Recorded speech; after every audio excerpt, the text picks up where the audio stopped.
¿Cómo viste el asunto del FMI? Mira, el FMI lo dijo en una frase, lo peor está por venir. Digo, en ese sentido, el escenario que nos está pintando para el 2023 es muy preocupante. Los pronósticos no lo son tanto, pero yo creo que los pronósticos se pueden quedar optimistas Sí, con el claro. propio diagnóstico que nos da el fondo, ¿no? Pero marca una fuerte desaceleración de la economía mundial a pesar de todo. Y lo que el fondo plantea es que en un escenario de la guerra de Ucrania que no se corrige, que ha generado desequilibrios en el sector energético en todo el mundo, pero especialmente en Europa, esto genera obviamente un ambiente muy, muy preocupante.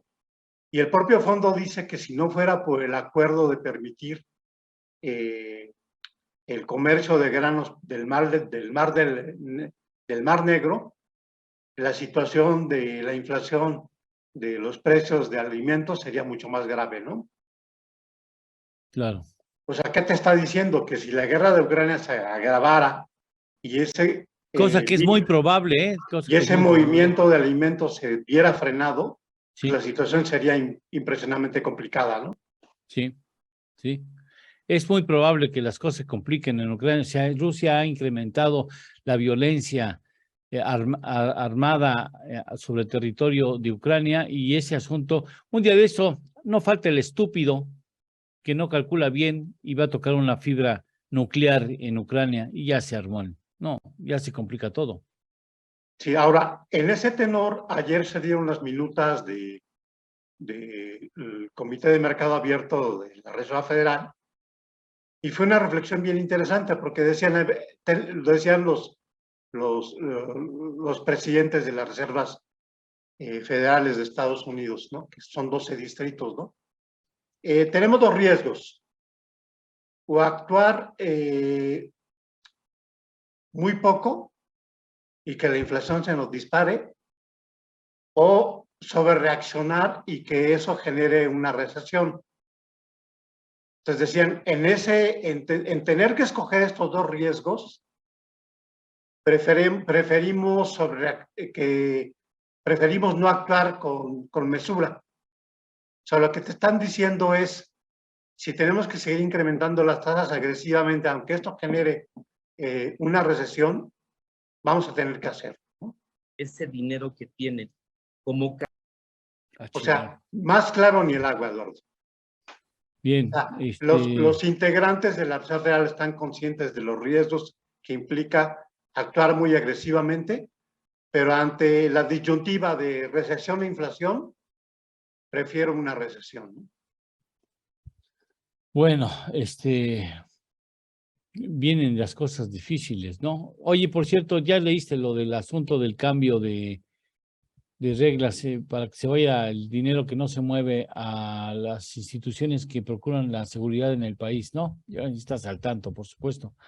Sí, bueno, ese es un asunto que está ahorita en el Congreso. ¿Tú cómo lo ves? Yo lo veo de una manera muy negativa porque finalmente están confiscando dinero de la gente, ¿no? Pues ya lo hacen. Sí, pero hacerlo legalmente me parece muy preocupante, ¿no? O sea, muchos de esos trámites están en discusiones de intestados o un señor mayor que tiene sus cuentas ocultas, ¿no? Que no las mueve, de repente va al banco y descubre que no hay ese dinero. O sea, me parece que es una confiscación ilegal de dinero, ¿no? De los particulares. Ahora, ya se distribuye las beneficencias si no exceden los 51,800 pesos. Si exceden, quién sabe qué pasa con el dinero. Ahí se entra el triángulo de las Bermudas. Ya sabes cómo son los políticos, carajo. No, los políticos no dan paso sin guaraches. Es un asco la política en México, en su gran Sí, pero mayoría. me parece que ahí hay un abuso de autoridad que es preocupante. Y que Ahora, si se permite, pues vamos a comenzar a tener problemas en otros ámbitos. ese es el punto.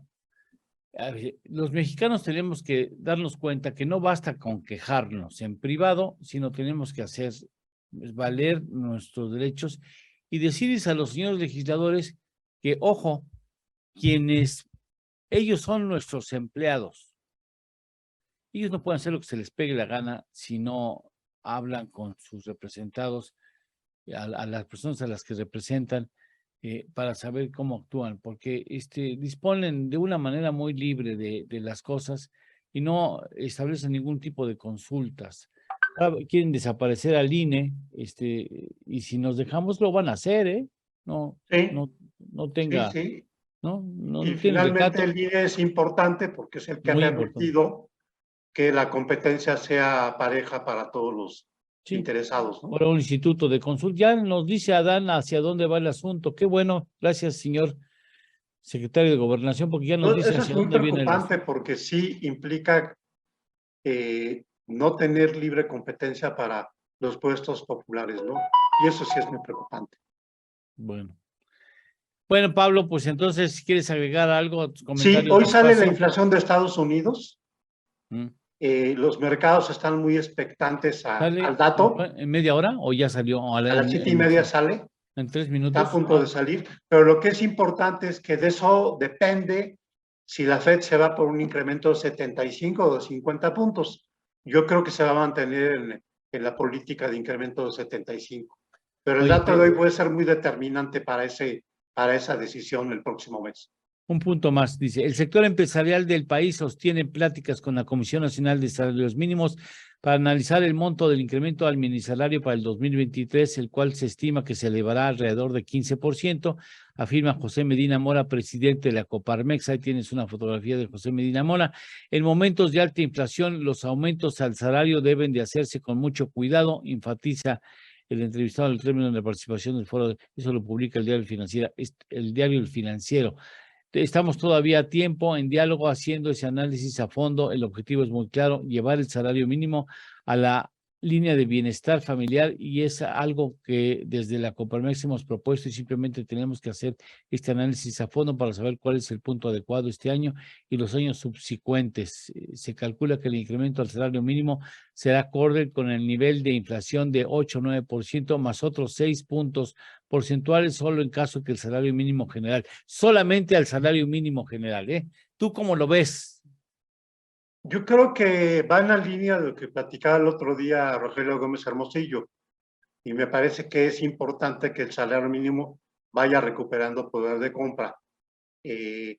Creo que es una buena señal. En ese sentido, coincido con Rogelio, ¿no? Yo creo que sí es importante Sí. Este incremento, sobre todo pensando que el salario mínimo viene de niveles extraordinariamente bajos, ¿no? Sí. Bien, Pablo, un abrazo muy fuerte. Muchas gracias por estar con nosotros. Gracias a ti, Eduardo, y buen fin de semana al auditorio.